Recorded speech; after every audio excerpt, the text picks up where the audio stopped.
Армысыздар, құрметті қазақ халқы. 1 мамыр Қазақстан халқының бірлігі күні, құтты болсын.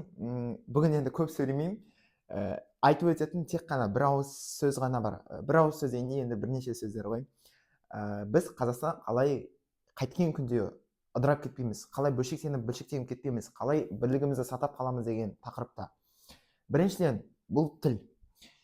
Қазақстанда біз 130-дан астам ұлт бар дейміз. Бірақ шын мәнісінде ұлт емес, диаспора, яғни бір-екі адамның, шет адамның өзі бізде ұлт ретінде саналып кетеді.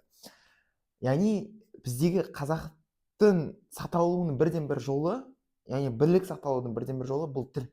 Егер де тіл сақталмайтын болса, бізде тек қана қазақ тілі басымдық болмайтын болса, басқа бір орыс, ағылшын, басқа тілдер қосылып кете беретін болса, ондай күнде бірлік болмайды.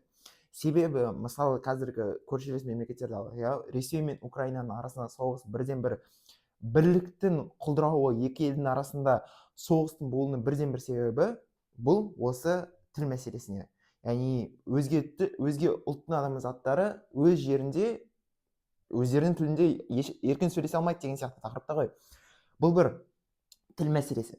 Қазақстанда тіл тек қана қазақ тілі болу керек, болды. Сол кезде ғана барып Қазақстанның бірлігі болады. Екіншіден, идеология. Осы тілге толықтай байланысты. Мысалға, бізде қазір түрлі идеологтар бар, тура хақ жолды ұстамайтын, фанатист, радикалданып кеткен діни жамағат бар.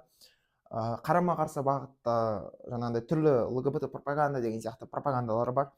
Одан бөлек асыра ұлтшылдар бар, хейтерлар бар, тағы да басқа әйтеуір барлығы жиналған.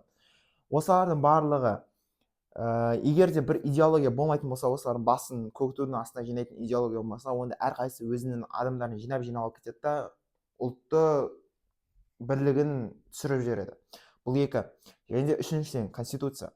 Егер де конституция сақталмайтын болса, егер де әйел адам, ер адамның миын әбден шіріп тастайтын болса, ер адам, әйел адамға қандай да бір зорлық-зомбылық жасайтын болса, ата-ана балаға өзінің ойларын нарциссик тұрғыда тықпалай беретін болса, үлкен кісілер, үлкен ағаларымыз жемқор болса, қарапайым халықтың өзі бір-бірінің ақысына кіре беретін болса, яғни конституция, ата заңы дұрыс сақталмайтын болса, онда бұл жерде де бірлік болмайды.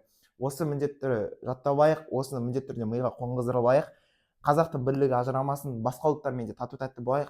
Бірақ басқа ұлттармен тату-тәтті болу үшін ең бастысы ішкі принцип болу керек. Ішкі принцип болмаса, онда татулық бұл жерде болмайды, бұл жерде тәуелсіздік құлдырайды. Осыны біліп жүрейік. Рахмет.